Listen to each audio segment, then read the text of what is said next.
গৃহ পরিচালিকাকে সম্মান করতে শিখুন। ওনারা না থাকলে আমাদের সকাল হয় না।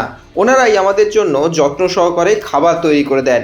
এবার বাড়ির রাঁধুনিকে শারীরিক নিগ্রহের অভিযোগ উঠল এই তারকা খেলোয়াড়ের উপর। काटू क्या अभी काटू? आप नहीं रुक जाइए। गेम कोई भी हो, पकड़ मजबूत होनी चाहिए। सीमेंट से पकड़ बनाए मजबूत। SRMB 550D TMT bar। বাড়ির রাঁধুনিকে মারধর এবং খারাপ ভাষায় কথা বলার অভিযোগ উঠল পাঞ্জাব কিংসের ক্রিকেটার শশাঙ্ক সিং এবং তার বাবা শৈলেশ সিংয়ের বিরুদ্ধে। থানায় অভিযোগ দায়ের করেছেন ওই বাড়ির রাঁধুনি। পুলিশ ইতিমধ্যেই তদন্ত শুরু করেছে।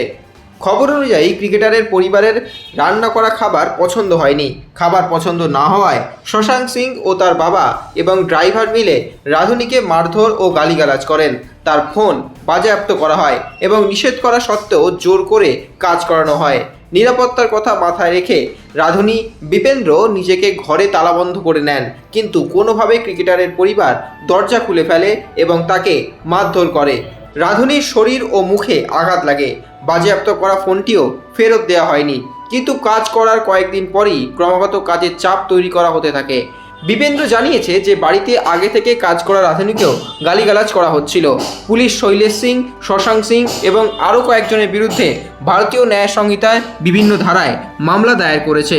বর্তমানে পুলিশের তদন্ত চলছে। তদন্তের পর পরবর্তী পদক্ষেপ নেওয়া হবে। তরুণ এই ক্রিকেটার শশাঙ্ক সিং সব কিছু জল্পনা উড়িয়ে তিনি জানিয়েছেন, আমার বিরুদ্ধে এমন অভিযোগ কেউ তুলতেই পারেন, কিন্তু যারা আমাকে চেনে তারা জানে শারীরিকভাবে কারোর সঙ্গে ঝামেলায় জড়ানো আমার স্বভাব নয়। আমি গালিগালাজ করতেও দ্বিধাবোধ করি, তাই এমন কাজ আমি করতে পারি না। সে কারণেই নিজেকে প্রমাণ করার প্রয়োজন নেই বলেই আমি মনে করি। Extra time.